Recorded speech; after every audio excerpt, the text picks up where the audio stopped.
live in interesting times. Today's stories. A Venezuelan diplomat in Brasilia says, quote, "We've taken our dignity back." Netanyahu threatens an Islamic group if the attacks do not stop. Venice is underwater as exceptional tide sweeps through the canal city. A Greek Coast Guard rescues 48 migrants crossing the Aegean. Air pollution shuts schools in Iran's capital. Democratic Congress leaders urge the Supreme Court to uphold DACA. The OAS Permanent Council holds a meeting to discuss Bolivia. The reason behind one Ohio school district's decisions to arm its teachers. Plus, we will take you to the Texas Trifid Ranch, where a variety of carnivorous plants awaits. This is Eagle News coming to you from Las Vegas, bringing you stories from around the globe.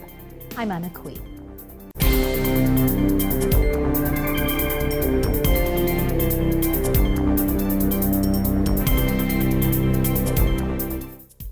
Tomas Silva, ministry counselor to opposition leader Juan Guaido's appointed ambassador Teresa Bellandria, says usurpation has ceased after Brazil's embassy officials delivered the diplomatic headquarters to Guaido's representatives.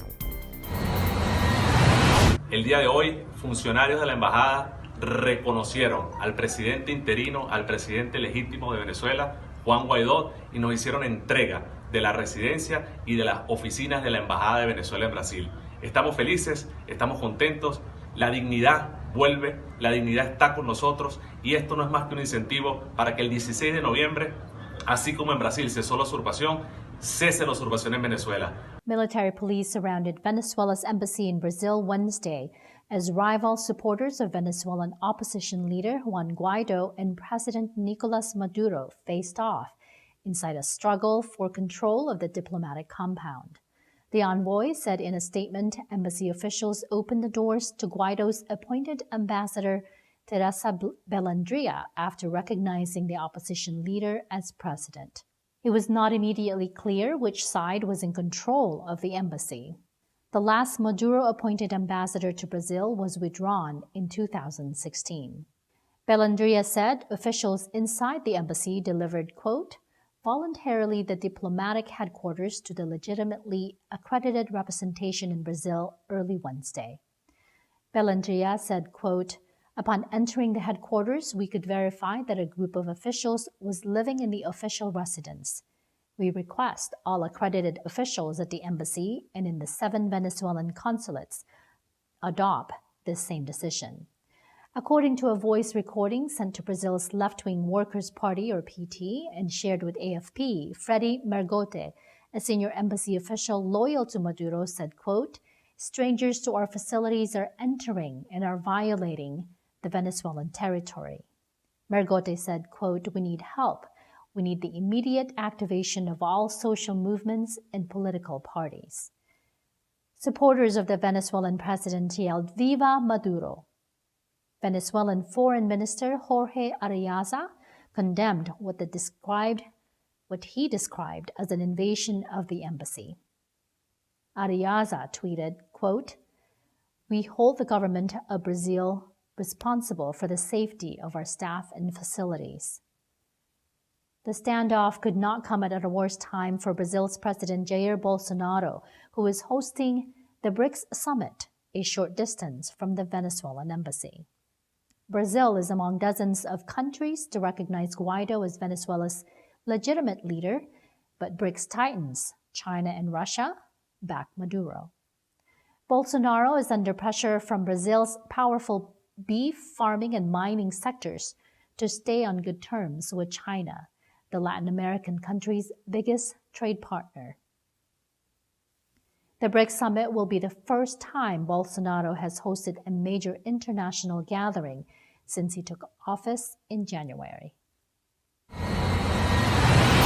Israeli Prime Minister Benjamin Netanyahu says during a special cabinet meeting in Jerusalem that the Palestinian Islamic Jihad should stop its rocket attacks on Israel or take more blows. ממשיכים להכות בג'יהאד האסלאמי לאחר שסיכלנו את המפקד הבכיר של הג'יהאד ברצועה. הוא היה אחראי לרוב הפיגועים שיצאו מרצועת עזה בשנה האחרונה, והוא תכנן גם לקיים או להוציא לפועל עוד פיגועים ממש בימים הללו.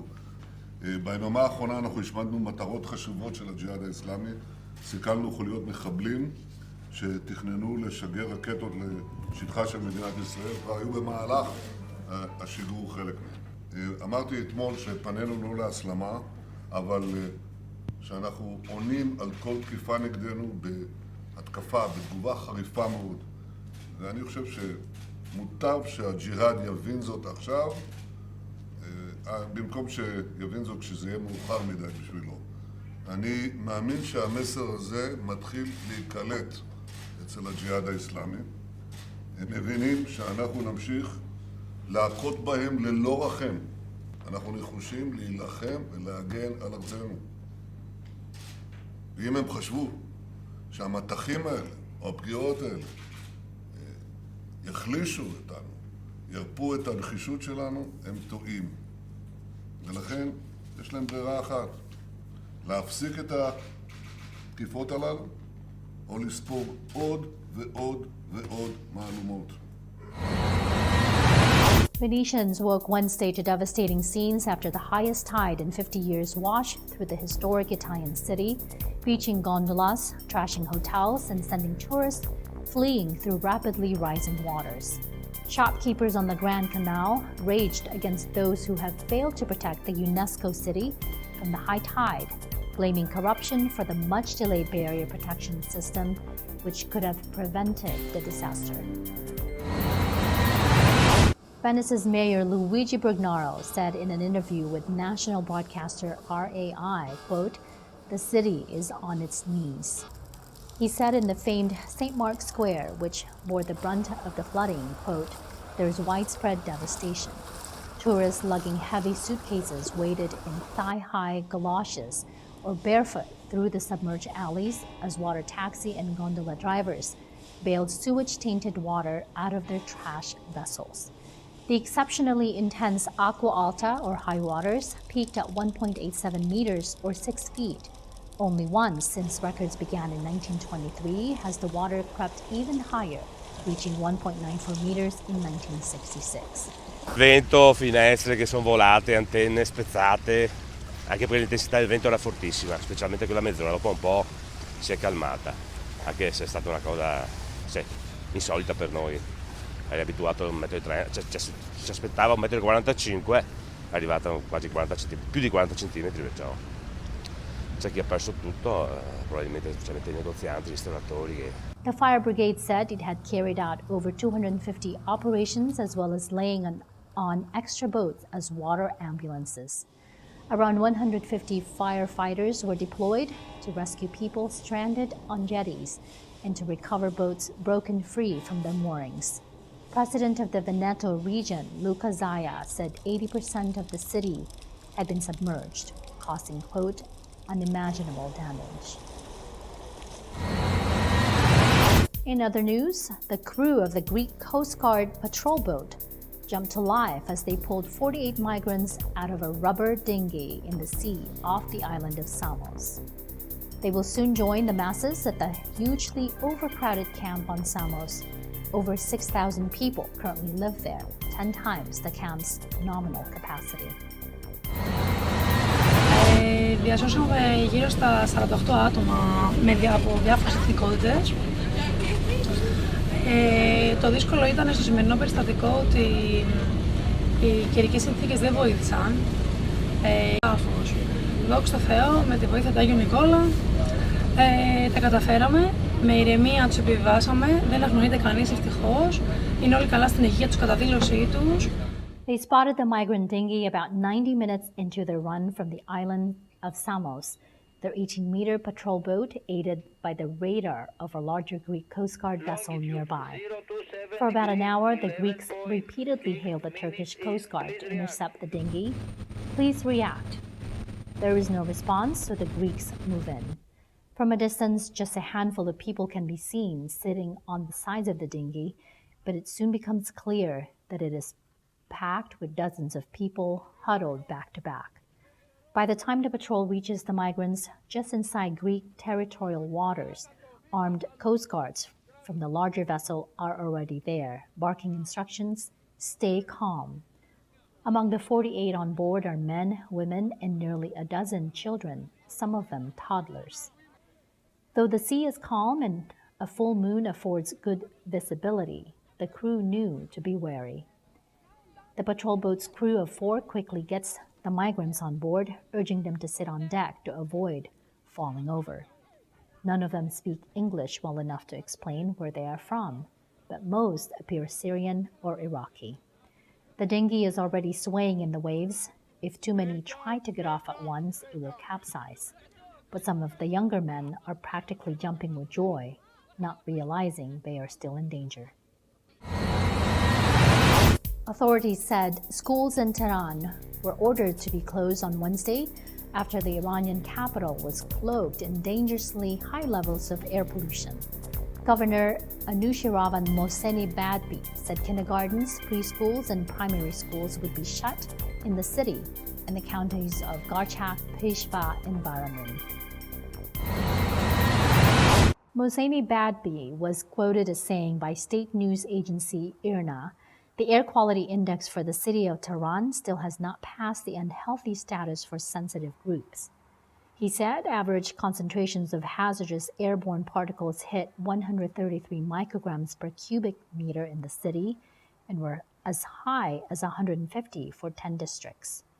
That is far above the World Health Organization's recommended maximum of 25 micrograms per cubic meter on average over a 24-hour period. Warnings were issued for children, pregnant women, the elderly, and people suffering from cardiovascular or respiratory diseases to stay indoors. Many people were seen wearing face masks to avoid fumes as they waited for buses on the sides of traffic-choked streets of southern Tehran during morning rush hour. A layer of thick smog covered Tehran on Tuesday, but it appeared to dissipate in northern areas on Wednesday morning with fewer school buses on the roads. Citing a health ministry official, IRNA reported earlier this year air pollution was the cause of nearly 30,000 deaths per year in Iranian cities. Each winter, Iran's sprawling capital suffers some of the worst pollution in the world through thermal inversion, a phenomenon that traps hazardous air over the city. According to a World Bank report last year, most of the pollution in the city of 8 million inhabitants is caused by heavy-duty vehicles, motorbikes, refineries, and power plants. Up next, Democratic Congress leaders urge the Supreme Court to uphold DACA. The OAS Permanent Council holds a meeting to discuss Bolivia. The reason behind one Ohio school district's decision to arm its teachers. Plus, we will take you to the Texas Triffid Ranch, where a variety of carnivorous plants await. Eagle News will return in a moment. Stay with us.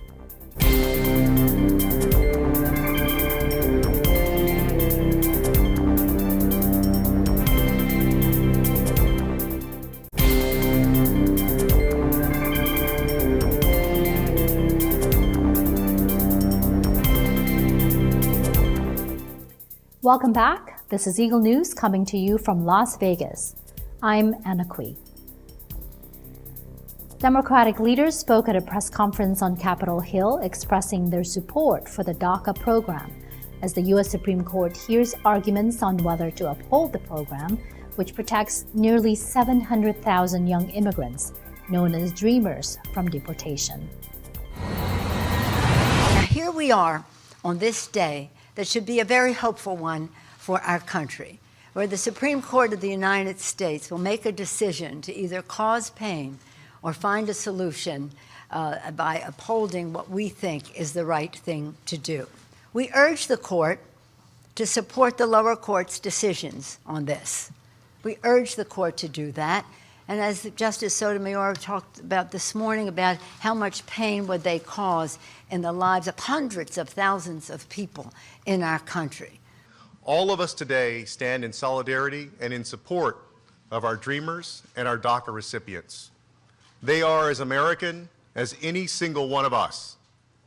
And despite the President's attempts to slander them, to speak ill about who they are and what they represent, these folks are among the very best that America has to offer. These people, they're what makes America a great country. And people like them who have come here decade after decade and century after century. The conservative majority on the Supreme Court appeared sympathetic on Tuesday to U.S. President Donald Trump's decision to end a program which protected nearly 700,000 young immigrants known as Dreamers from deportation.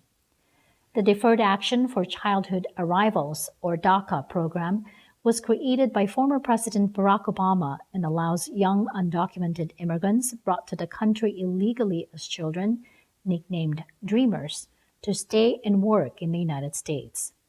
Trump, who takes a hardline stance on immigration, announced in September 2017 that he would terminate the DACA program, and that expired last year after Congress failed to come up with a replacement. Challenges to the phase-out of the program, which enjoys bipartisan support, eventually ended up before the 9 justices on the nation's top court. A ruling is not expected until next year, when the U.S. presidential election campaign, in which immigration is likely to be a hot-button theme, will be at its height.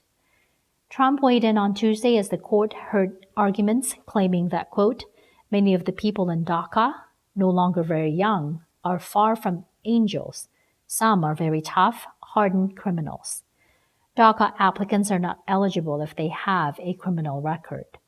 Trump also left the door open, however, to an agreement with Democrats in Congress if the Supreme Court, where conservative justices hold a 5-4 majority, scraps the program.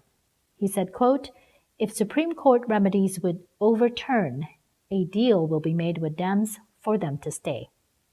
The conservative justices on the Supreme Court appeared to side on Tuesday with the Trump administration's arguments for ending DACA, while the liberal justices appeared skeptical. Trump-appointed justices Brett Kavanaugh and Neil Gorsuch led an intense grilling of Theodore Olson, an attorney representing the Dreamers, on whether he believes the administration has the authority to terminate the DACA program.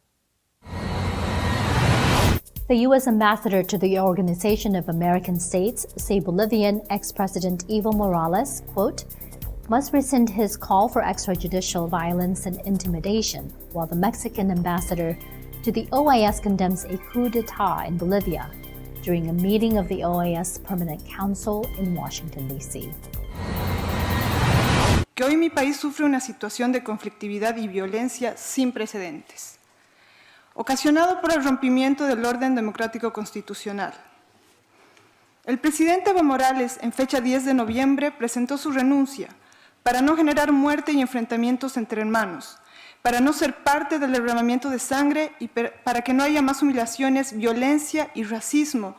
México externa su seria preocupación ante el grave quebrantamiento del orden constitucional en Bolivia, un Estado miembro de esta organización donde ha sucedido un golpe de Estado que México condena enérgicamente. Los Estados miembros de la OEA tenemos una alta responsabilidad de acompañar a Bolivia en estos momentos de profunda crisis. Former President Morales has called for resistance, which has resulted in violence and threats to oppositions. He must rescind this call for extrajudicial violence and intimidation. This is a very delicate and difficult situation. We call on all Bolivians to support the Bolivian transitional government, electoral reform, and new, free and fair elections, and the Bolivian laws and the constitutional process. Lo que creo que es especialmente importante es el problema de la reelección.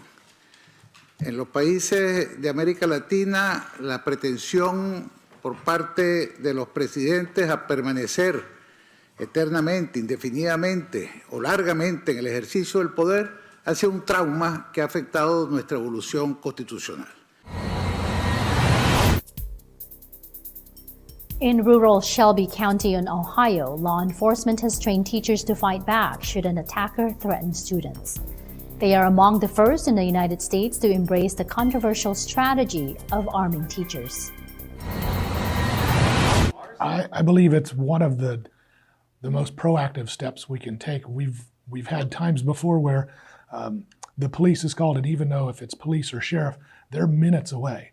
And so we've had scenarios here where in 60 seconds, here's how many students will lose their lives if we can't do anything. So if you're waiting 3 or 4 minutes for the police to come, you're talking a lot of deaths and a lot of injuries. In terms of Halloween costume, no masks? No masks. No. I'm very confident that our schools are some of the safest in the nation. And I make this statement. If you come here and you want to hurt somebody, you need 2 things. You need a will, and you need to be in good graces with God, because you're going to need them both.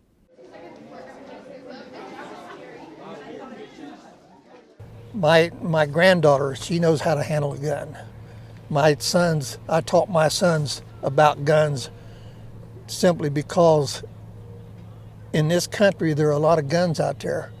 And when they were younger, I didn't want them coming up on a gun and not knowing what to do with it and what not to do with it.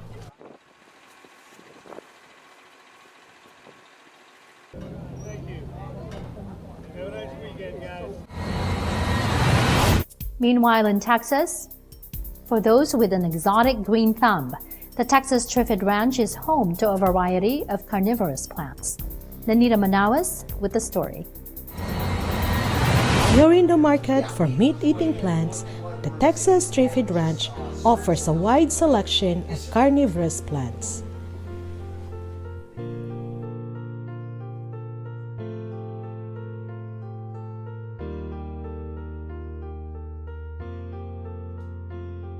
Hello, my name is Paul Riddell. I'm the proprietor of the Texas Terrific Ranch, Dallas's pretty much only carnivorous plant gallery, and this is my collection of plants.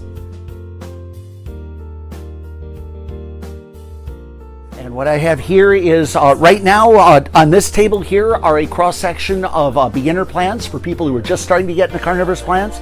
And with all the enclosures across here, these are all custom created enclosures. Go ahead and show off rare and not so rare species of carnivore from pretty much all over the world. Started with carnivores. I took a position in Tallahassee here back in 2002. And Tallahassee has more variety in carnivorous plants than almost anywhere else in the world.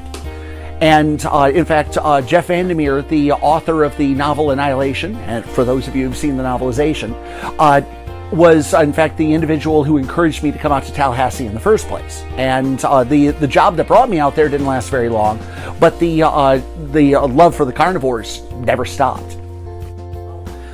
Most of them are fairly easy. The main concerns are lots of light and rainwater or distilled water only.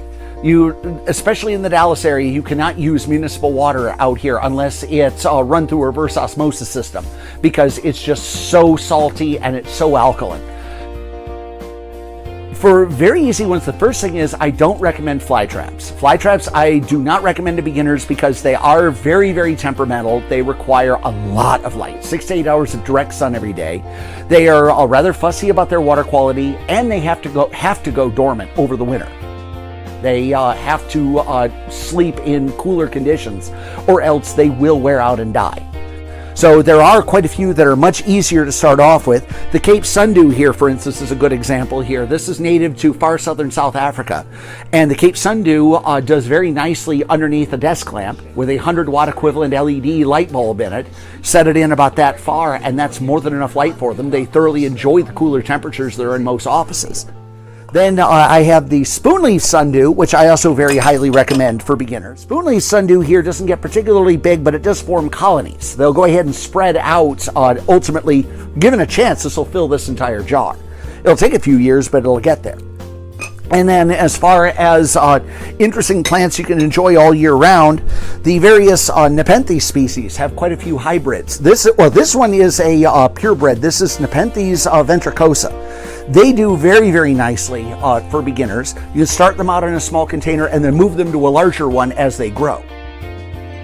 And if you want outdoors, we have the Sarracenia over here. These are native to the Gulf Coast of North America, and these actually do very nicely in container gardens. So long as you're using rainwater distilled water only, and you're using pure sphagnum moss on them, they will keep growing year after year and will ultimately fill the container.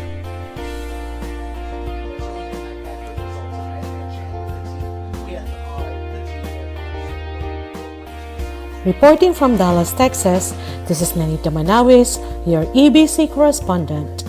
Always one with 25. Thanks, Nanita. That is today's Eagle News. Join us again tomorrow for Eagle News Weekend Edition. Visit our websites at eaglenews.net and eaglenewslive.com. Follow us on Twitter at twitter.com/eaglenews and on Facebook at facebook.com/eaglenews. Thank you for watching. I'm Anna Kui, always one with 25.